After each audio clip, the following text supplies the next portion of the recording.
my beautiful little ghosties. We are jumping into a new game today. It is Repurpose. It's a dating sim. Should be pretty good. I heard about this game from another streamer that I follow called... One second, I'm pulling up their name real quick.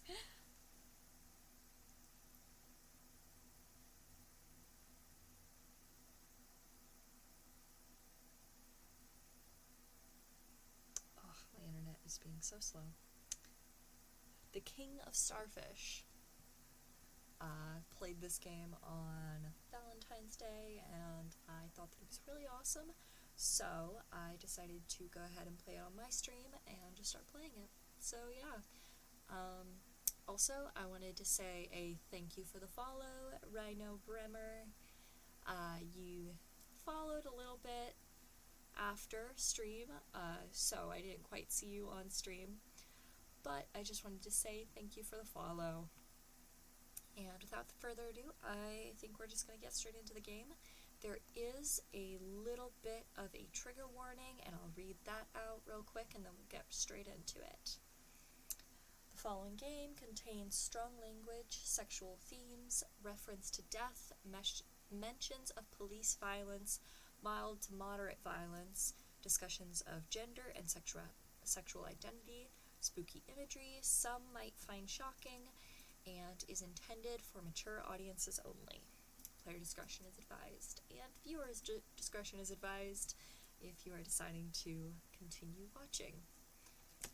But please, if you think that that's going to be too much for you, or that you're not comfortable with watching that kind of content, please do take care of yourself. Your mental health and your mental health is very important, so please take care of yourself. I will be playing plenty of other games. This is just the game that I'm playing tonight. Okay? So if you have to leave, goodbye, good night, and I'll see you next time, my beautiful little ghosties. We're gonna get straight into it.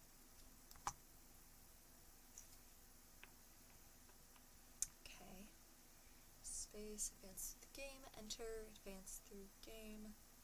Oh, does not activate choices. Okay. Navigate between choices. Toggle skipping, toggle full screen. Okay.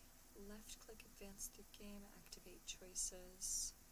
Right click, open game menu. Roll back. Reverse game back in time. Roll forward, cancel. Out previous rollback. Middle click. Hide text box. Okay.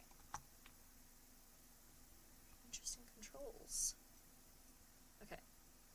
What is your character's name? Press backspace to erase if you want to play it as the game curator's pro tag. Enter Michael for the name and non-binary for gender. Okay. I think I'm going to just play as Ghostly. Gonna enter, and then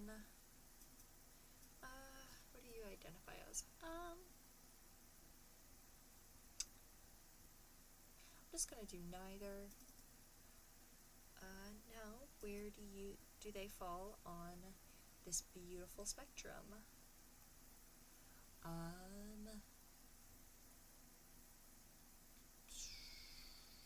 Non-binary, I guess? The intention of this game is to be played through in its majority as the character chosen for this journey and cannot be changed. Do you wish to continue as Ghostly? Yes. Okay. Awesome, there's music. I was worried that there wasn't gonna be music for a moment there, or that my game was glitching or doing something weird. Okay, start.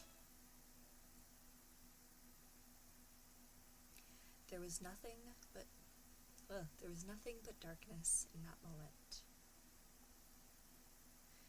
I couldn't see. I couldn't speak. I couldn't feel anything. And then, in an instant, It was as if my entire being was thrust violently through the air. I wasn't being thrown up or down, but everywhere and nowhere at the same time. And before I could muster any fear,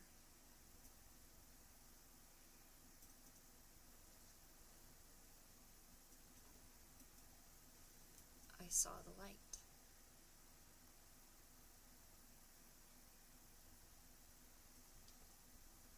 Oh wow, that's...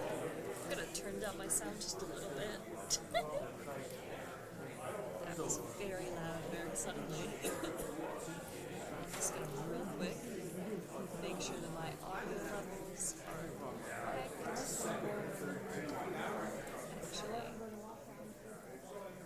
take that down just a little bit so that it's not quite so loud. Okay. I found myself surrounded by a crowd of people. People were clamoring around a stage, talking loudly amongst one another. It seemed like they were just as confused as I was. I tuned out their voices for a moment and rubbed my temples to collect my thoughts. What was I doing before arriving? How did I even get here?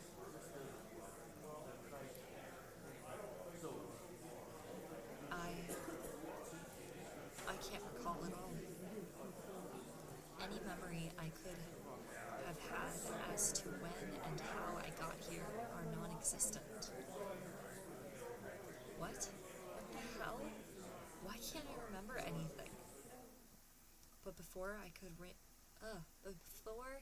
could ruminate on that revelation, two figures took the stage that made the whole audience in attendance go silent. To the left was an elegantly robed man. He had white hair like foam that caked a beach shore.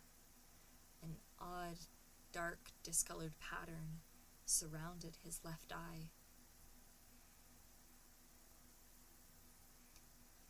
A birthmark, maybe? That was hard to tell at a distance. It was hard to tell at a distance. But above all else, he had a large set of wings protruding from his back.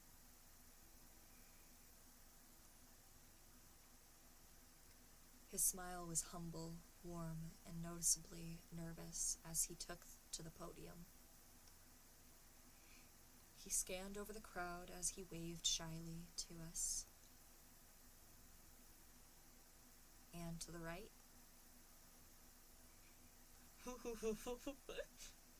another sharply dressed man took the empty podium across the angel. His hair was a deep, fiery red and hung just past his shoulders. Everything about his energy exuded confidence, from the way he leaned against the stand to the way his amused expression spread across his face. Late on the first day of work. Not very kind of you to keep us all waiting, even if we technically have an eternity. There's voice acting? I love Your this. predecessor was punctual, at least. Silence, demon! Demon? I hadn't noticed it before, but that redhead. He had cat-like eyes and horns sprouting from each side of his head. The demon's long, black tail swished as if amused, before pointing to the other's microphone stand. Oh, this thing on? The angel seemed embarrassed. Anyway. Aloha Aina, everyone! Hello there. Oh. Do I not get... Okay. And welcome to the I'm not. To the I don't want to do the accent.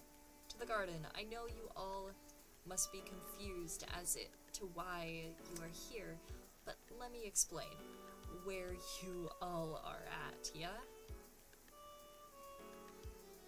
You mean we, right? This here, where we stand, is the Garden of Eden. Even though its trees bear fruit no more, it remains the more lovely part of this place. You're rude, like your predecessor too. What is this place you are thinking, yes? Well, you are in a place that is neither above or below, but somewhere in the middle. I know that the voice actor that was playing him has an accent, but I'm not gonna attempt any sort of accent. Ending up here is extremely rare, and how it happens varies from person to person.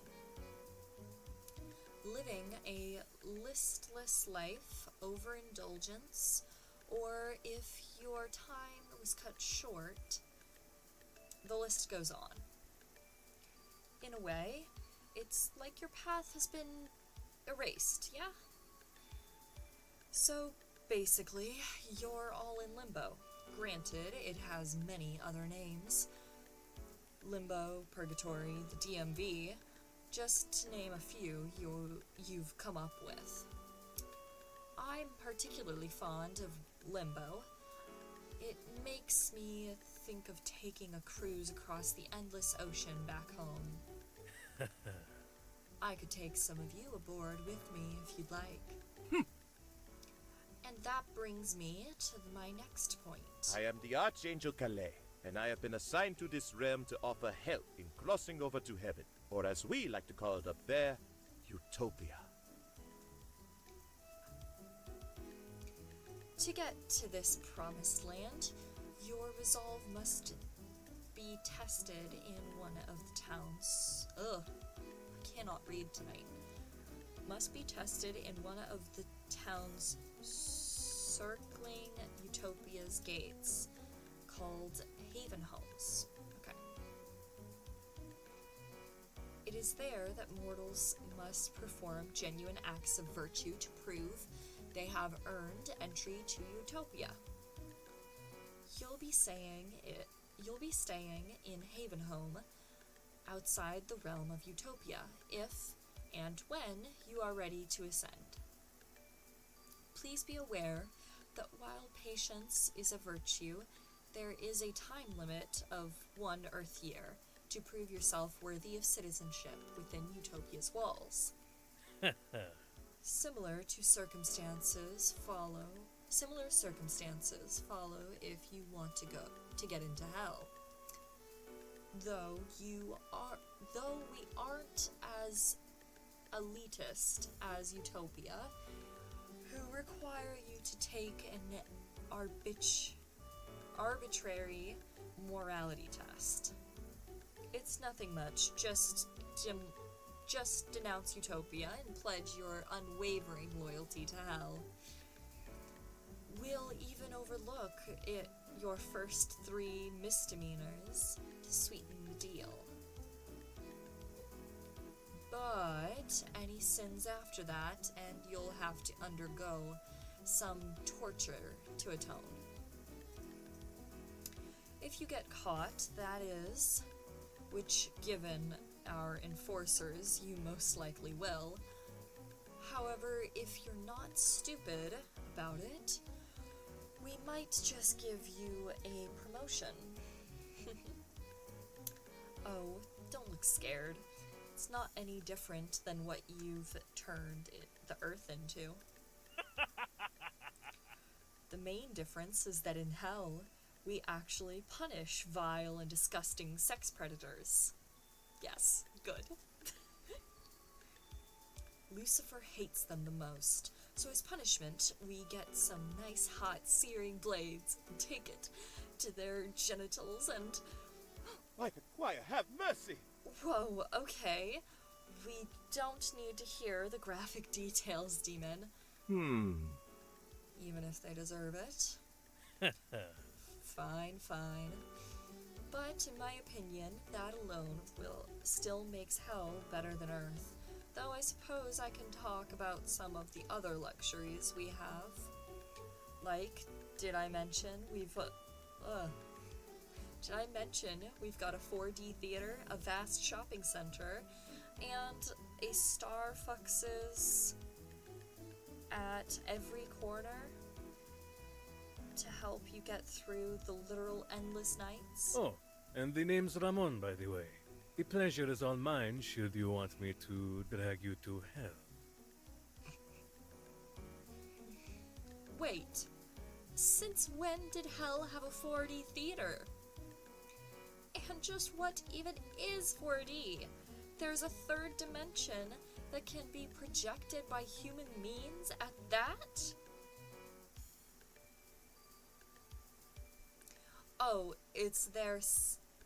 It's where seats are equipped with features, vibration, wind, strobe, fog, and scents to give an immersive experience when a film is playing. I find them quite fun, really, even if I have to make the 3-circle trek down to the Envy Circle. Just goes to show how behind on the times Utopia is if 2D is as good as it gets. Moving on. There is always the option of remaining here, but fair warning, Limbo is relatively unmonitored territory between Utopia and Hell. Your soul's fate is uncertain, and many residents here live out the rest of eternity lost. It's pretty much a 24/7 free-for-all, so I'd watch your back. However, there is no need to dwell on that, as I'm here to help you cross over to a better place for the allotted time. Please do not be afraid to reach out, as it is my life's purpose to herd you lost souls to peace. Any questions? There was a lot of mumbling and chatter amongst the crowd, all discussing who they wanted to join. From how they were talking, it seemed like a pretty even split of people intending to follow either one of them. I considered my options. Utopia seemed like the most reasonable decision, given the other was literal hell. But from the way the demon pitched it, aside from a few discrepancies, hell was like living on Earth. One valued the morality of a person, while the other took them as they were, flaws and all. I guess the big question I had to ask myself was, am I a good person? Masked hair. This is bullshit. What? I turned my head to see who that was. Oh? It was a short, masked person with rabbit ears that raised their voice first. This whole system is bullshit! Having to prove how saintly I was? Does activism do nothing for people these days? Christ, dude! Just because hell is pretty much Earth doesn't make it that much better, considering how fucked Earth was when I left it. True. This holier-than-thou, silver-tongued shtick isn't selling me a goddamn thing. That's not what I've been trying to say at all. Perish here then. Maybe I will, maybe I won't. I'm sure I'm not the only one that feels this way, right? Who's with me?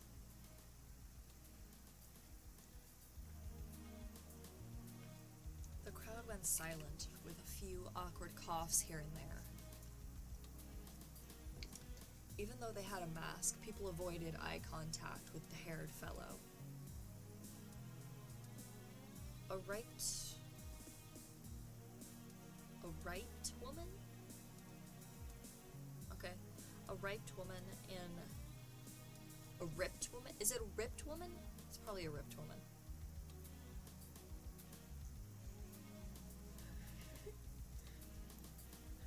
Real quick. Just a sec.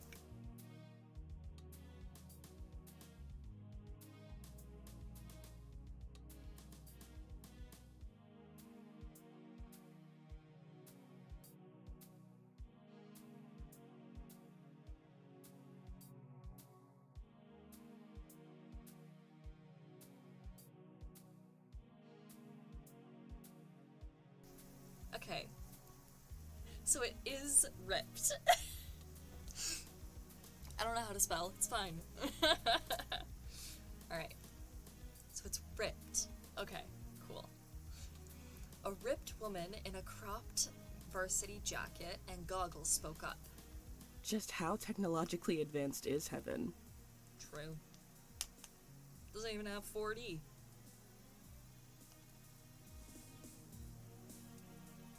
Just a sec.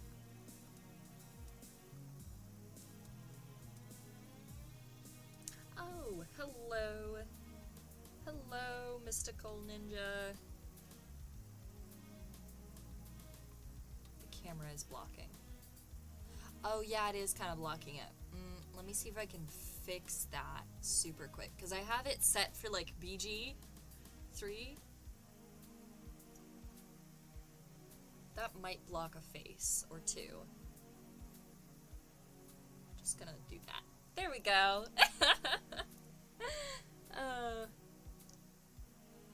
Yeah, I'm fine, Mystical Ninja. I was asking how to spell how something was pronounced, if it was spelled like that. Okay, that should be better. Because I had my camera set up for Baldur's Gate, because that's what I've been playing. Okay, that shouldn't block it now. Alright. She completely blew off the rabbit head. It's called Utopia. So pretentious. It's inclusive of people of all faiths. But to answer your question, it's as advanced as the residents make it to be. Which, unfortunately for Utopia, leaves it a couple of years behind what you're used to. They still use VHS and Walkmans over there, I bet. Untrue. Calais pulled out a chunky-looking circular device and placed a large set of headphones on his ear-head. Aww.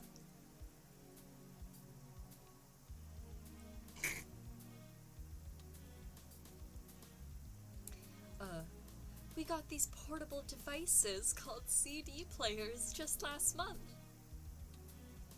That's really funny. Now we can listen to music wherever we go. So long as we don't scratch the disc or move too much. Ay, dear Lucifer. If you want, I can pencil you for a tour of hell by the end of orientation, Miss Mitchell. No need. I've already made up my mind. Ramon's face lit up. I'm gonna take my chance with the angel here. Okay. I love working on projects from scratch, and it sounds like Utopia is in dire need of an upgrade if it wants to be called my home. Oh, and just call me Mitz. Michelle is my mother's name.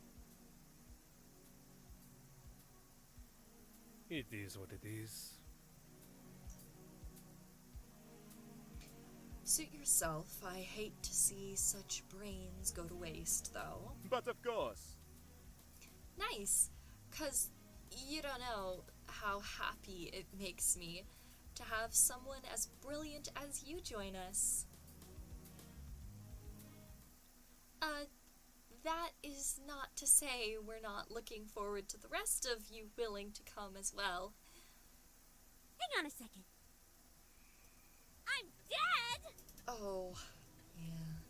Oh shit, dude, you're right! We died? Yeah. Yeah, yeah.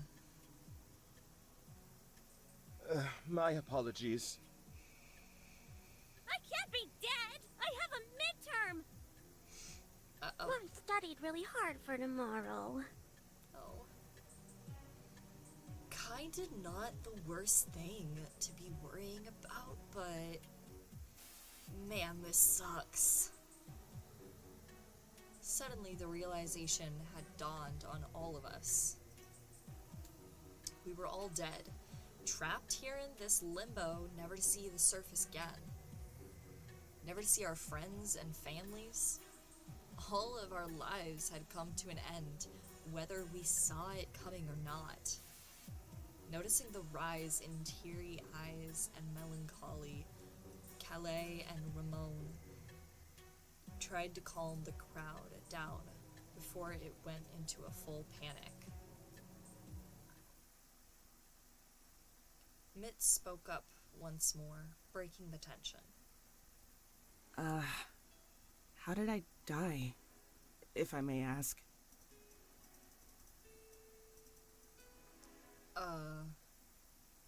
The two up on stage looked at each other with uncertainty. Oh dear. Are you sure you want to know? It would just be nice to know how I spent my final moments before getting here. The angel smiled warmly.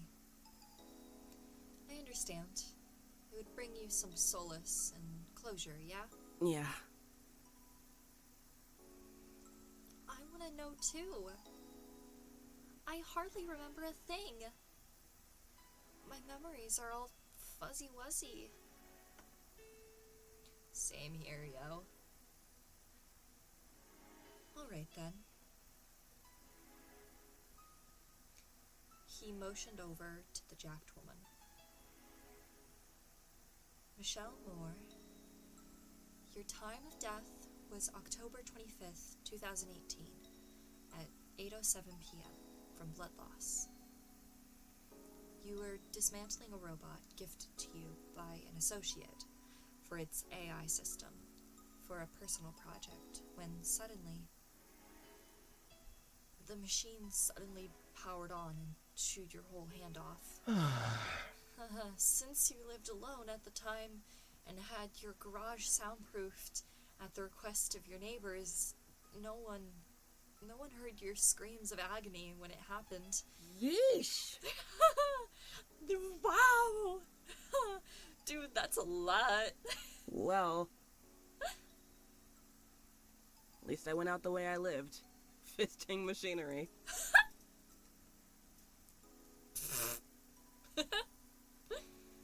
She lifted her right arm up for anyone to high five, but it was kind of difficult to do with her hand missing. So she was left hanging.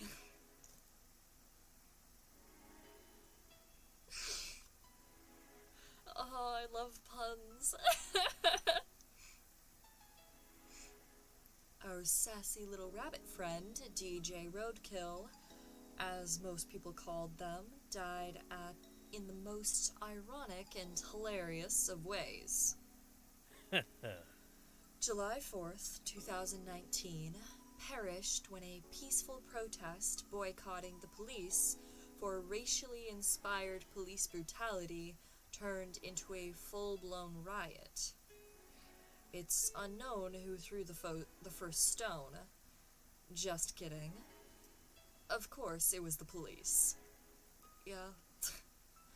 And you were the stone when an officer shoved you in front of an oncoming car. Get it? Because their stage name is DJ Roadkill? I don't think that's funny. DJ Roadkill snickered. Yeah, that is kind of funny. LOL. I love DJ Roadkill's voice so much. It's so fun. Well, guess I died the way I lived too. Sticking it to the fucking man. Yeah! If it's any consolation, the chief of police that sparked the initial cause for protest died during the riot. We've had live shows of his torture ever since. Come to hell and I can get us front row seats for the next showtime. Bleh. I have a weak stomach, no thanks. Though, knowing the fucker went to the place I always cursed him to go to does make me feel a bit better. It was the waitress's turn. It was then the waitress's turn. Rosita Cardenas? Time of death, February 15th, 2019. In the heat of the lunch rush at 12:38 p.m. Your cause of death was... Oh. Like a choir, have mercy! Accidentally worsening a gas leak because of sleep deprivation that resulted in a fatal kitchen explosion. That explains why you're covered in soot. Please, forgive me. Official COD. Official cause of death, smoke inhalation. How reckless. We can't divulge whether or not there were other casualties besides yourself, but a fire that big, well, you can use your imagination how many people were left medium to well done.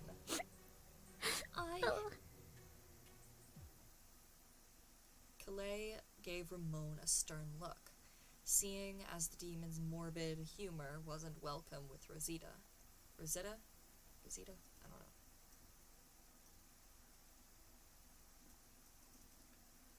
One at a time, they shared the cause of death of those that asked for it.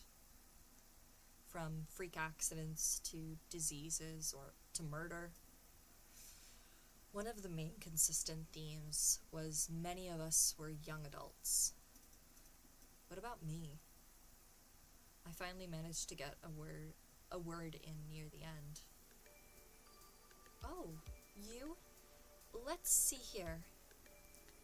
Calais closed his eyes, calmly searching through his mind for my answer. His face scrunched up disapprovingly. That's weird. I can't seem to find your time or cause of death at all. What about you, Ramon? Yeah, no, me neither. It's all blacked out and reacted. I loathe it when higher-ups do that vague shit. How very interesting. How odd. Must have been a pretty brutal and traumatic death if we're not allowed to be privy to that information. In all my time as an escort, I've yet to see someone like you show up. Makes me wonder. So sorry, Ghostly. Neither of these two know how I died. That's okay. That's alright. If it's possibly as traumatic as the demon says, maybe it's better if I don't know. And if I did know, there's no changing what's done now. Done, right? So, I just gotta accept it. Calais looked surprised by my optimism. Yeah, that's a good way to look at it. Mad respect, bruh. Way to keep a positive attitude.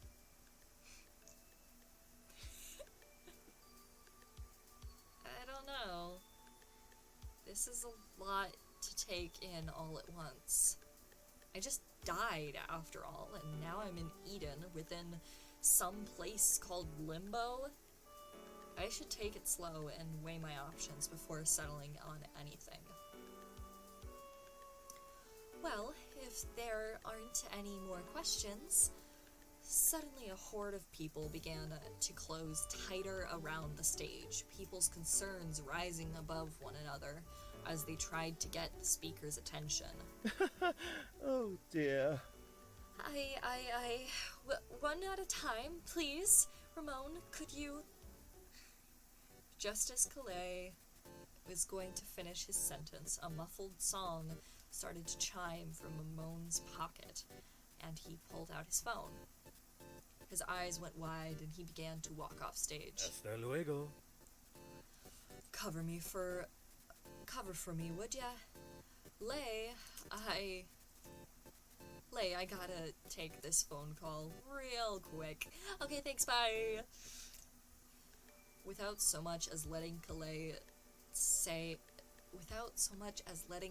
get a word in, he was gone. The angel sighed, clearly annoyed by this development. Oh, Lords, give me strength. He took a deep breath to calm his nerves and addressed the crowd before him. What should I do? I'm gonna be nosy. Follow Ramon. Nothing of interest was catching my attention from the conversation. Just a bunch of people poking and prodding Calais on his first day on the job.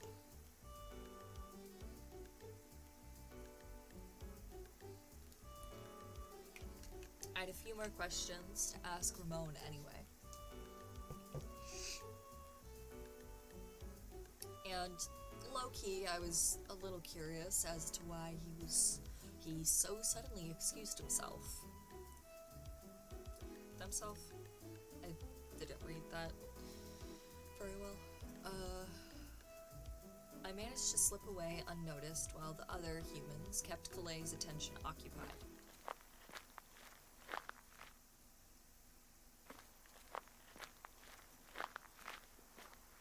I never noticed it before, but for the supposedly lush Garden of Eden, there was barely any fruit or vegetation in sight. However, despite that, the moody atmosphere of Limbo, it was still pretty beautiful. Flowers were abundant and lined the paths of the garden, so much so that I had to catch myself from sneezing. Finally, I was able to catch up. Dang. Now, they mentioned sneezing and now my nose is itchy. Finally, I was able to catch up with Ramon, who looked visibly distressed as he paced around while on the phone. That's just the way she is, mijo. You don't mean that. I know your mother can be pretty abrasive. Oh, that means mean. But she and I still love you very much. Can we talk about this once I'm back? I love you. Will you say it back for me? Oh. Alright. See you then. Just as he hung up the phone, I sneezed. I had been holding in for so long and finally escaped. Oh no! Very loudly at that. Shit. Wachoo! Startled by the noise, Ramon turned around and noticed I was right behind him.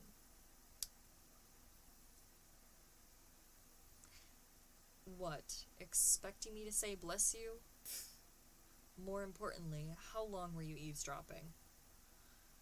I didn't hear anything. Good. I'm not sure what the phone call was all about, but it was in my best interest to feign innocence. I was more concerned about my own at the moment. I just had a few questions to ask about my death. His frown curved back into a smile. Frankly, so do I. How very interesting. All the mystery behind it has made you the most exciting of the bunch so far. Really? Mm-hmm. Yes, sir. He winked at me, and I could feel my cheeks burn up as he took a step forward towards me. He was tall and imposing as he loomed over me, and I should have felt threatened, but I stood my ground against him. But be it from determination, fear, or something else, I'm unsure.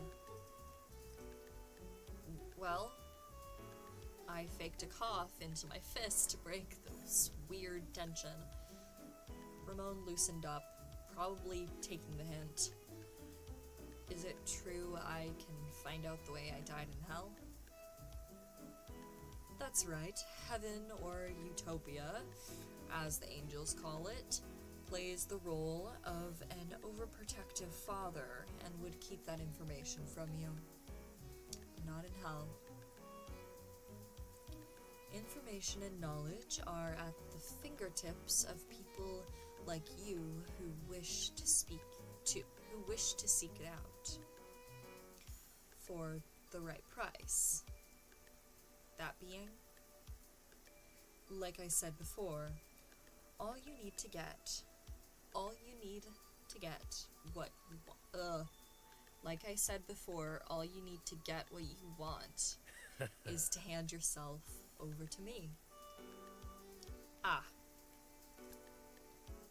To hell, I mean, I'm just the escort who will take you there. Why didn't he just phrase it like that in the first place? So what does that entail exactly? His eyes. By relinquishing yourself to hell, you're giving the biggest middle finger to Utopia and all its high and mighty ideals.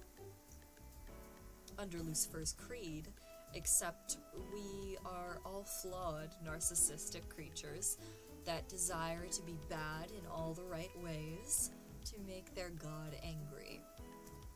It doesn't necessarily make you a bad person, just one that likes to party. So what do you say, Ghostly? I need to think about it. Take your time. Though word to the wise, hell can be pretty difficult to navigate without a friend. And it could take years, maybe decades to get your death report, even longer if you waste time filing to get into Utopia. It's hell, after all.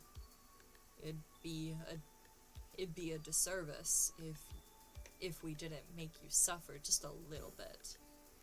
I see. That was kind of a bummer, not knowing the exact how and why I ended up here has made the experience all the more devastating for me. How would I cope in the meantime if it did take years to finally get my death report? But consider it a signing bonus if you choose to come with me within the next few days. I'll be waiting in the hotel lobby to ferry the first batch of humans looking to leave. Hotel? You can't miss it. It's the only building in town that doesn't look like it's gone to complete shit yet. I have to admit the demon's offer was tempting. We should be heading back now. That angel is probably getting his ass eaten, dealing with some of the more rowdy humans. Right. With that, Ramon and I trekked back to rejoin the group.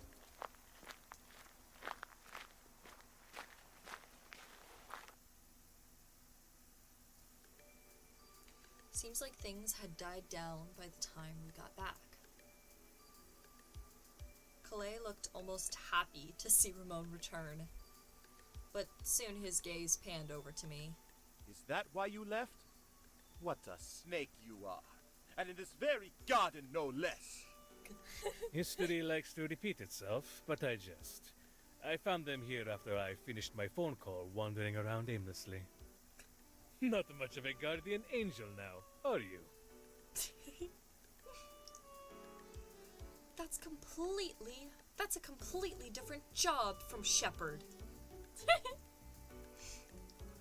Ramon stifles a laugh with his palm while Calais continues to be annoyed by his antics. I don't quite understand why he felt the need to lie just now. Did he do it just to cover for me, or for his own sake? Maybe he just wanted to ruffle Calay's uptight feathers. Still. Seeing the way his grin peaks at the corners, barely visible from only this angle, I can't help but smile too.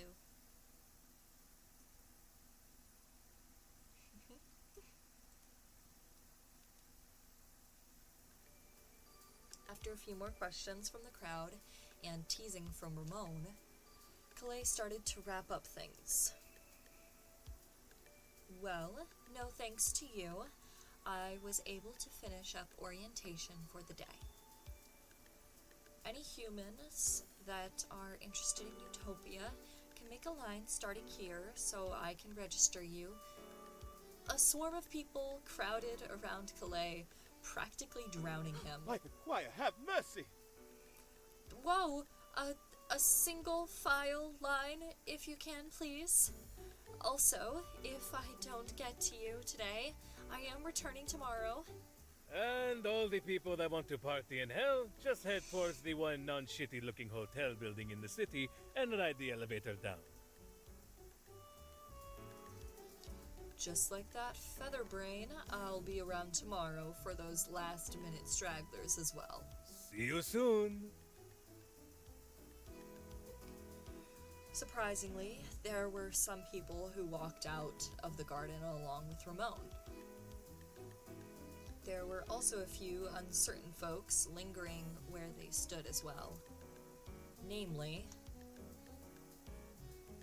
those three from earlier. Ah, jeez. This is all so much to take in. I don't know what to do. Well, I, for one, am going to Limbo. Huh? I thought you said you were going to follow the angel. Oh, for sure. I just want to see if I can scavenge some stuff while I'm down here. Plus, I'm just curious to see what it looks like. Learn as much as I can about this place and how it works before moving on. Same here, yo. I bet it's not even as bad as those two had hyped it up to be if this garden is anything to go off of. Let's check it out. I'm curious as well. Mind if I tag along? Ghostly, was it? Yeah, you can come too. You can come with. Hooray! Hooray! The more the merrier, my dad always says. Always said. With that, we turned heels and made our way out of the garden. The four of us navigated through the garden for the exit. It was a bit tricky, almost maze-like, but Mitz suggested following the murmurs of the Hell group to find the exit. Once we were out of it, we were instantly met with a sight none of us were expecting. Oh wow. Before our eyes was what looked like a desolate city. Buildings and homes were in a state of poor management, rusting and falling apart at the seams. Trash littered across the eroded streets of the city, and any sort of sun was hidden behind dense, moody clouds. It gave off a depressing and impoverished lifestyle. Should any one of us want to live here. Seems like they weren't lying, huh? No kidding. What a dump, yeah? I can hardly imagine anyone wanting to live in a place like this. Instantly, GJ Roadkill hopped on all our cases. Come on, man. Hey, wait a minute. This? DJ Roadkill pointed behind themselves towards the rundown city. I literally used to live in a place not too different from this. Sure, it looks like a couple of riots came through it, but I hardly call this place an uninhabitable dump. Can't judge a book by its cover. Or some shit like that. I guess you have a point. With a little renovation, it'd be half a nice place. Half as nice as where I used to live. You got me there. I mean, I've found a few diamonds in the rough back in my day, digging through all my neighbors' garbage. My dad used to make furniture from trash. Were you poor too? Not really. My family was pretty well off, middle class. The more bougie people in my neighborhood would just toss shit out without much care, so I would swipe any electronic appliances for my inventions. Wasteful fucks throwing perfectly good stuff away when they could donate it. Right on. Honestly, I couldn't agree with that more, hence why I stole whatever I found useful.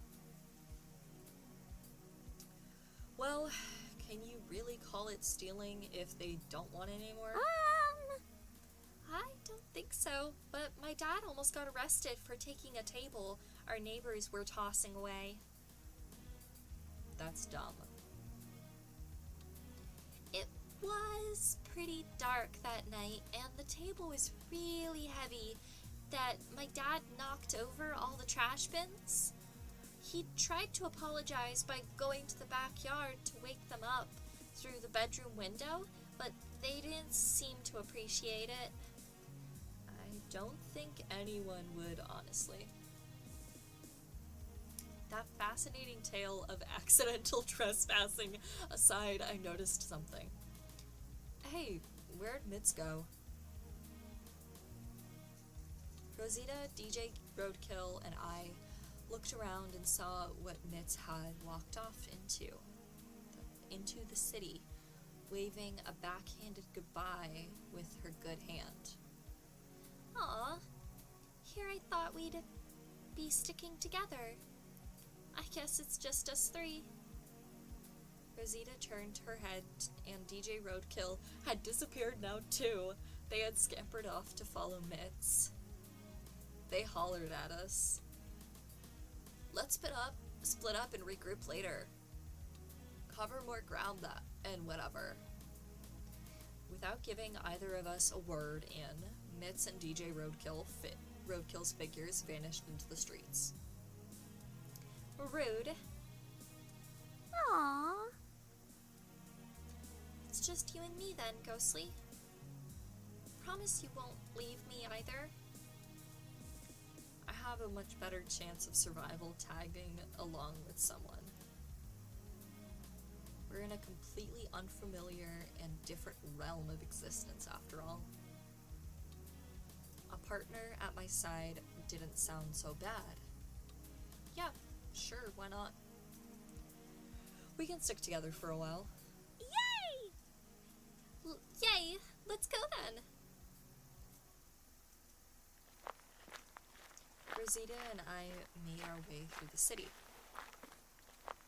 For a fairly large town, it was pretty empty of citizens, and the people we did come across didn't seem to want anything to do with us.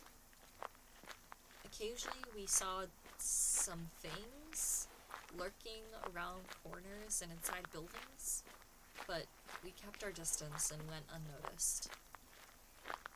Still, Rosita clung to my arm like at a moment's notice one of us would fall or lose sight of the other.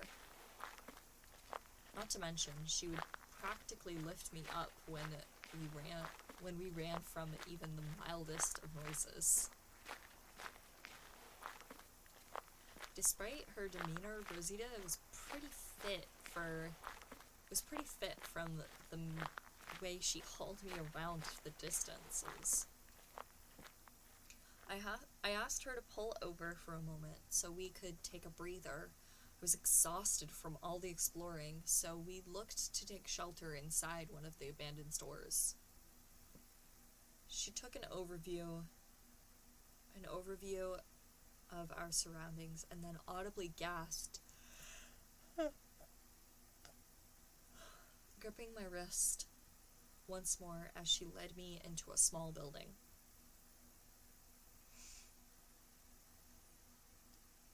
A restaurant?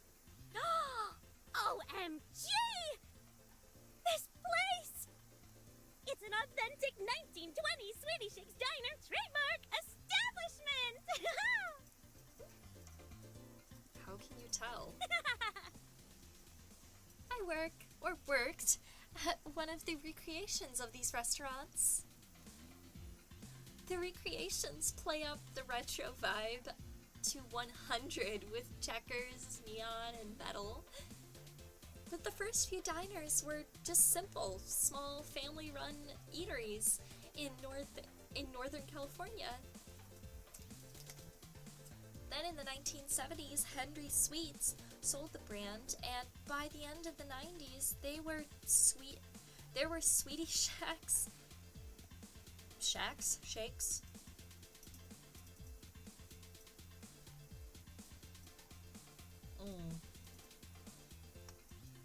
One moment.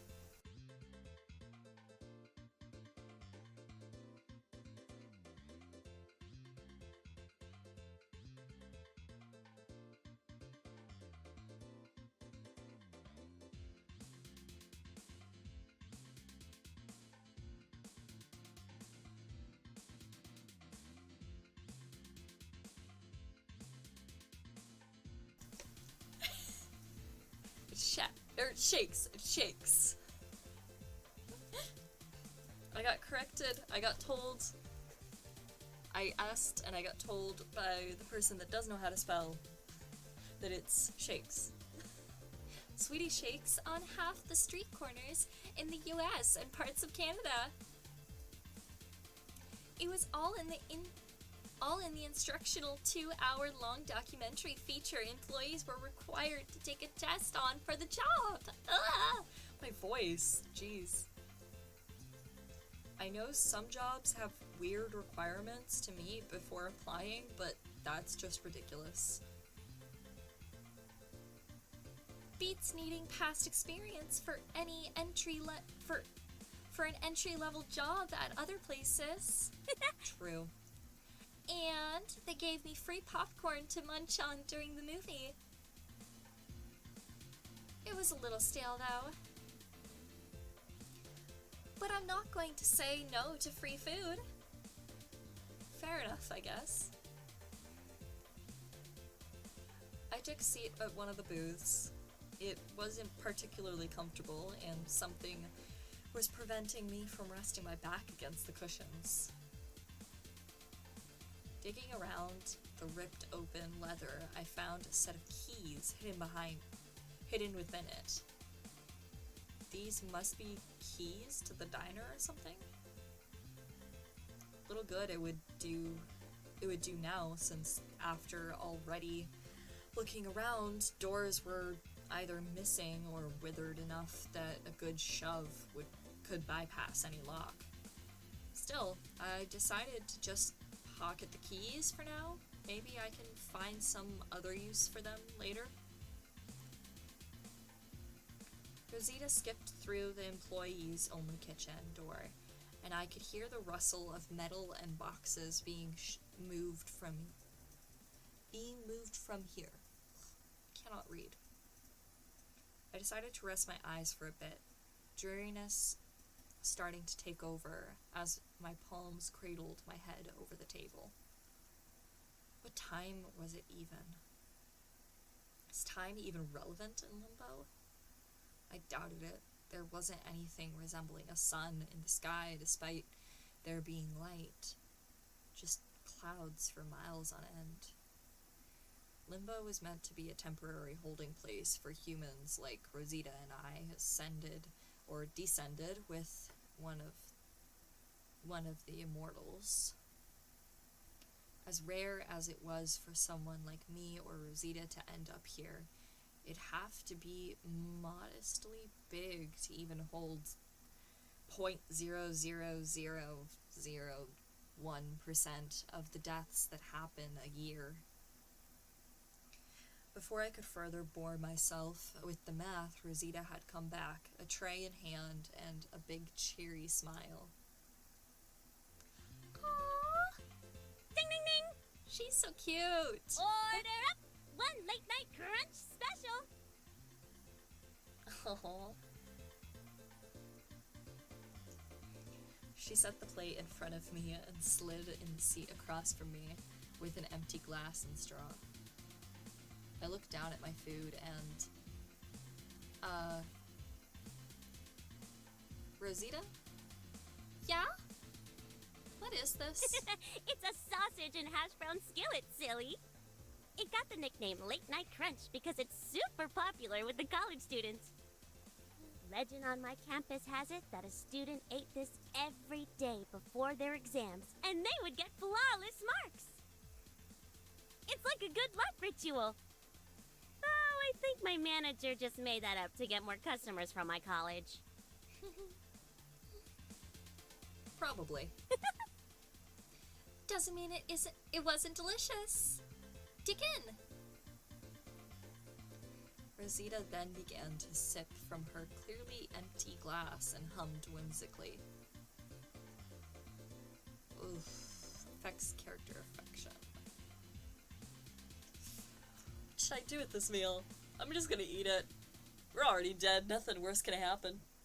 I took a rusted knife and fork in hand, cutting myself a sizable portion of the late night crunch. Bringing it so close to my mouth, Rosita's expression began to change from one of whimsy to that of alarm. Wait, Ghostly, I didn't mean... But it was too late.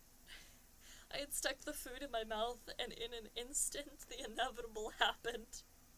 It tasted like actual shit, if I ever had it. I got up from the booth and ran to the closest trash can, Rosita following behind. Blah! Oh, that actually kind of makes me want to gag. It tasted just as bad coming out the way it came in.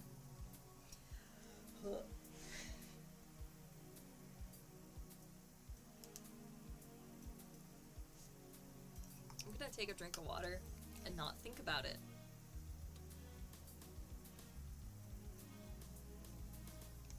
What were you thinking, Ghostly? Truly, what was I thinking in putting actual fried garbage in my mouth, into my mouth? In between retches, I managed to form out a response. I told her I ate it because I didn't want to disappoint her. This is all your fault. I didn't want to disappoint you.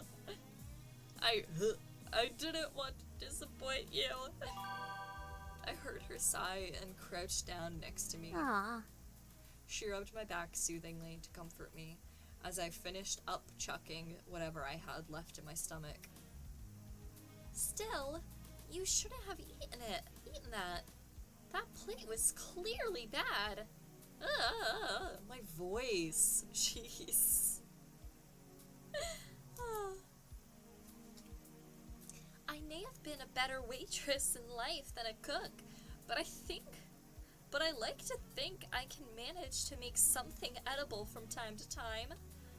Plus, I know we're already, dead, but what would happen if you got really sick from that? Or even worse, poisoned to death? Where do we go if we died twice? I managed to pull myself and Rosita back up before she started crying again. Hey, I'm alright. See? Are you sure? I could use some water to wash out the gross taste in my mouth, but I'll manage. Oh, for sure. We should get going anyway. I think it's starting to actually get dark out. Rosita was right.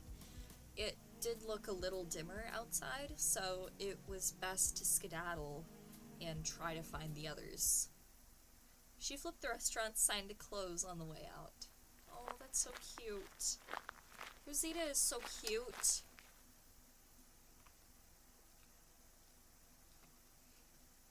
After some time walking in silence with our arms hooked, she hugged a little closer to me.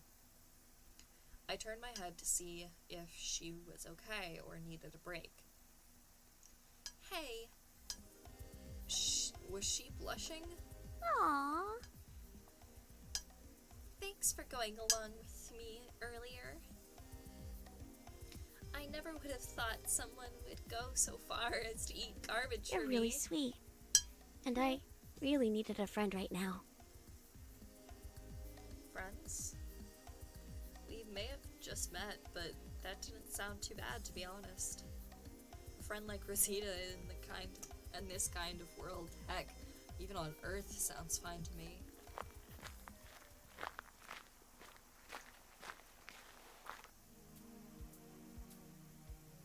Rosita and I were in what looked like a downtown area. Like the buildings we explored before, most were inaccessible, empty, or had some shady looking figures inhabiting them. All except this shopping mall center. In contrast to everything else, it was teeming with life, built around a river with the cleanest looking water I had ever seen.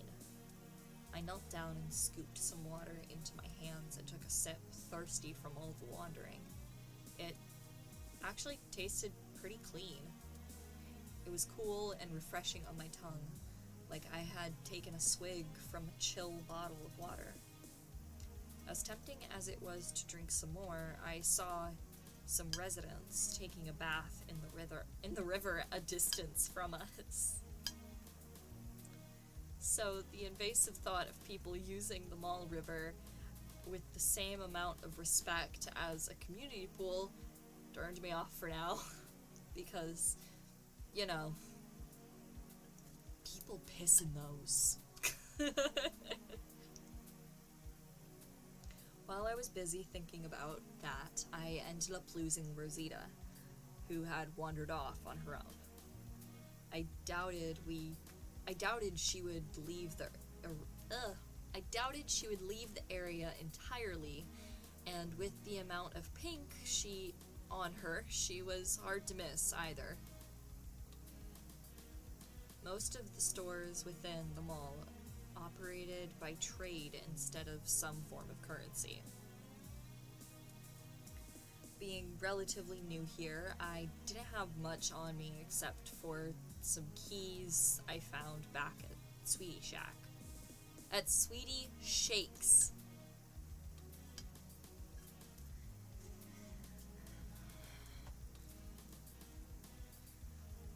Not that anything really piqued my interest per se. Except, Oh, come on! You gotta sell me that thing! that sounded like Mitts. I followed the sound of her voice and found her looking pretty cross at the vendor.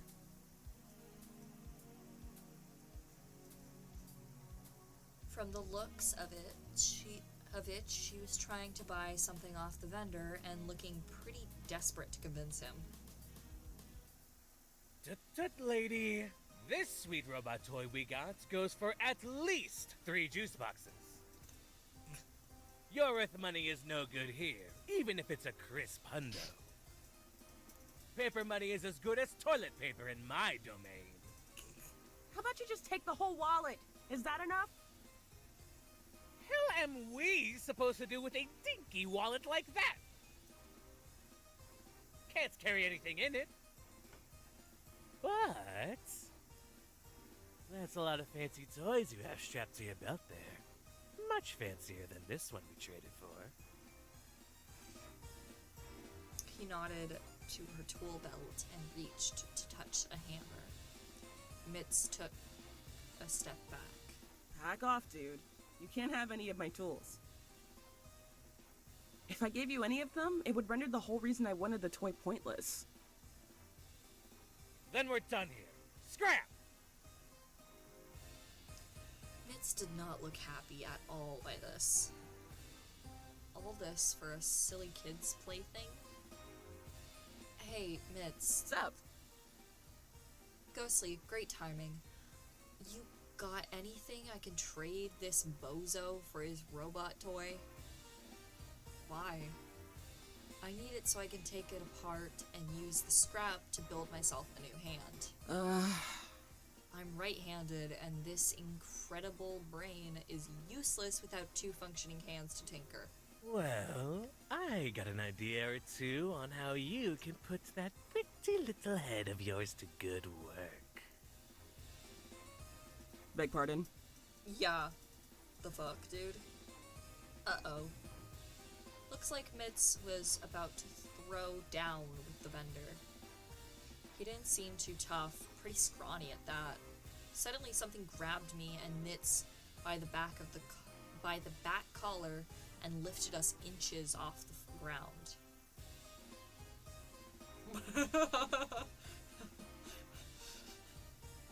I looked behind me to see several tall, lily-white tank top men surrounding us. There a problem here?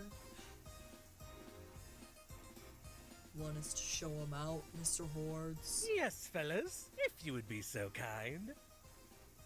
These broke bitches don't have anything of value to trade with us. Dispose of them at once. Wait. Mitz looked over at me frantically for any idea on how to get the toy from the man. What can I offer him? I'm not gonna tell Mitz to give him a blowjob. That's rude. Off the keys. I don't have any use for him. It's a long shot, but how about some keys? I managed to reach into my pocket and pulled out the keys, jingling them, hoping Hordes would be enticed. One of the men scoffed. What use would Mr. Hordes have for those? Hordes raised his hand and the man immediately silenced. We accept your offer. What? Seriously? Even Mitz was surprised by this, as Hordes swiped the keys from my hand, and the men put us back down. Does thou judge our judgment? Foolish, as the king of this dump, we can find us in the most shitty of garbage. Like how these keys can make for a wonderful makeshift pair of brass knuckles. He punched the air around him to demonstrate. Once he realized how silly he must have looked, he returned to his usual ridiculous kingly composure and tossed the toy for Mitz to catch. Anyway, yeah, the robot's all yours. I got bored of it a week ago. Now beat it! We did just that, and the whole time Mitz was just beaming with energy while already taking apart the toy. Oh! Thank you so much! I promise, if you're in Haven Home, I'll make it up to you. Hey, it's no problem. I doubt those keys would have come in handy since traditional door locks are obsolete here. Would have made a decent weapon, like the guy said. She then swooped in and gave me a great big hug. A really, really tight hug. Like, I think my lungs are collapsing. Mitz, I need air. 3 more seconds. 1, 2, 3. She let go and air never tasted so good. Oh, come on, you big baby. I wasn't even using half my strength. If that was only half, I don't want to experience you at full power. Only if you ask nicely. She laughed and I blushed. Mitz was pretty strong, and I bet she could break me in half if she really wanted to. You know, even if those guys were pretty huge, I bet you could have taken them on solo. Maybe, if it was just 1 or 2, but we were pretty outnumbered. And I really don't like having to use these sweet muscles for anything other than hauling machinery, or as a last resort. As easy as it is to brute force my way to solutions, I'm an innovator, not an instigator. Though I'm glad you came in clutch back there, bud. So, thanks. I owe you one, Ghostly. I'll keep that in mind if I need a hand down the line. Wait. Funny. Oh, har har. Very funny. That was an accident, I swear. You asshole. Sure it was. Mitz giggled at an attempt to save face, so I decided to change the subject at my attempts to save face. Alright. It's getting kinda late. We've been on stream for almost an hour and a half now. I think we're gonna end that there for tonight, folks. As per usual, any past VODs and past streams will be uploaded to my YouTube channel. I am working on getting all of my